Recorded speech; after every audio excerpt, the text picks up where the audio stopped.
అందరికీ నమస్కారం. దక్షిణాయనం గ్రీష్మ ఋతువు ఆషాఢమాసం శుక్లపక్షం త్రయోదశి మూలా నక్షత్రం.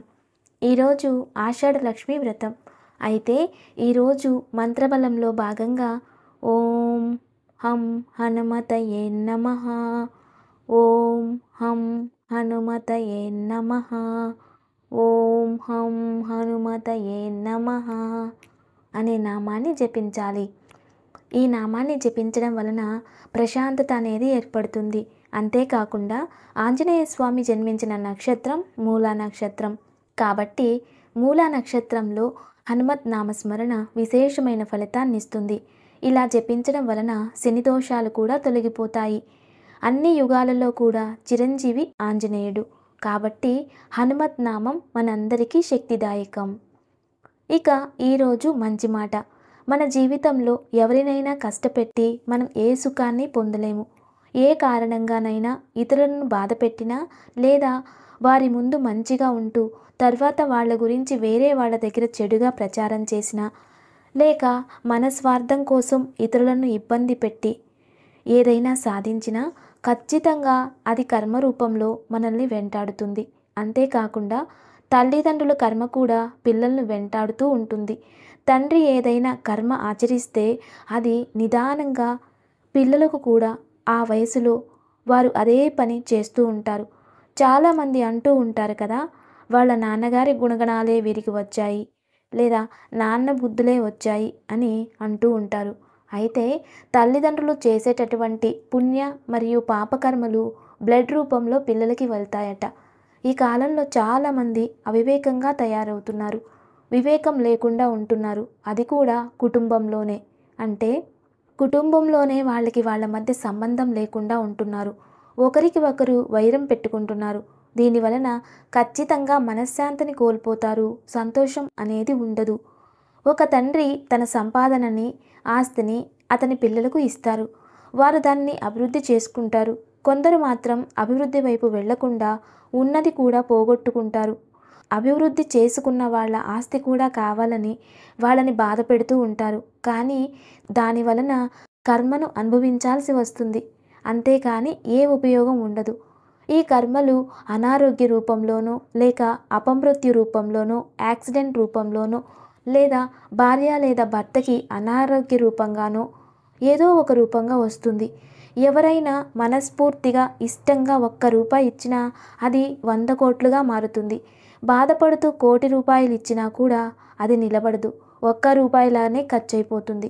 అసలు కుటుంబం అంటే ఎలా ఉండాలి అంటే చీమలను చూసి మనం నేర్చుకోవాలి. అవి ఏదైనా ఒక చీమ ఆపదలో ఉంది అంటే 4 చీమలు వచ్చి దానిని రక్షిస్తూ ఉంటాయి. ఏదైనా ఒక చీమ బరువుని మోసుకెళ్ళడానికి దానివల్ల అవ్వట్లేదు అంటే 4 చీమలు వచ్చి దానిని తీసుకెళ్ళటానికి సహాయపడతాయి. కుటుంబం అన్న తర్వాత అన్న, చెల్లి, అక్క, తమ్ముడు అనే ప్రేమ ఆప్యాయత ఉంటుంది. కానీ అవి ఆస్తులు, డబ్బు అనేవి వారి మధ్య రానంత వరకు మాత్రమే. ఎప్పుడైతే ఆస్తులపైన వ్యామోహం పెంచుకుంటారో వారి మధ్య ప్రేమ నశించిపోతుంది. మోహం అనేది ఎక్కడ ఉన్నా అక్కడ ప్రేమ అనేది ఉండదు. అందుకే మోహాన్ని వదిలి ప్రేమతో ఉండండి.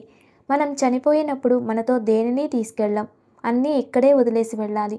బ్రతకడానికి ఆస్తి కావాలి. ఆ ఆస్తిని ఎలా అభివృద్ధి చేయాలి అనే దాన్ని ఆలోచించి ఉన్నదానిని కాపాడుకోవాలి. అది కాకుండా అభివృద్ధి చేసుకునే సామర్థ్యం లేకుండా అన్నీ నాశనం చేసేసి ఉండే దానిపైన దృష్టి పెట్టి దాన్ని వాళ్ళ దగ్గర వీళ్ళ దగ్గర లాక్కోవాలని ఆలోచిస్తూ ఉంటే ఖచ్చితంగా మీ దగ్గర నుండి లాక్కోవడానికి ఇంకొకరిని భగవంతుడు సృష్టించే ఉంటారు. కాబట్టి ఇవన్నీ దృష్టిలో ఉంచుకొని సంబంధాలకు విలువివ్వండి, ప్రేమగా ఉండండి. ఇక మన సంప్రదాయం. చాలామంది ఇళ్లల్లో చీపురు కట్టని ఇళ్లల్లో మూలన నిలబెడుతూ ఉంటారు.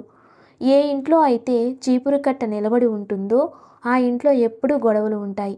ఏ ఇంట్లో అయితే చీపురు కట్ట కాళ్ళకు కనబడుతూ ఉంటుందో ఆ ఇంట్లో ఎప్పుడూ గొడవలు ఉంటాయి. ఒకటి అర్థం చేసుకోవాలి.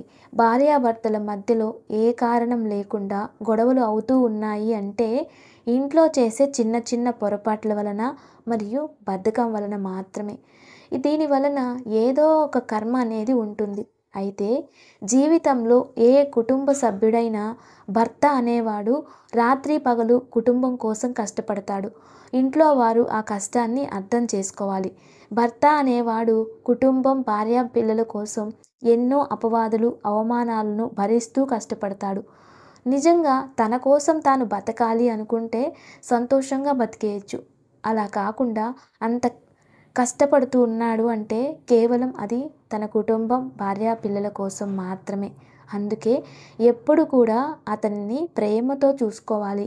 అతను మనకి ఎలా నచ్చుతుందో అలా బతకడానికి, అంతేకాకుండా భర్తకి ఎలా నచ్చుతుందో భార్య అలా ఉండడానికి ప్రయత్నించాలి.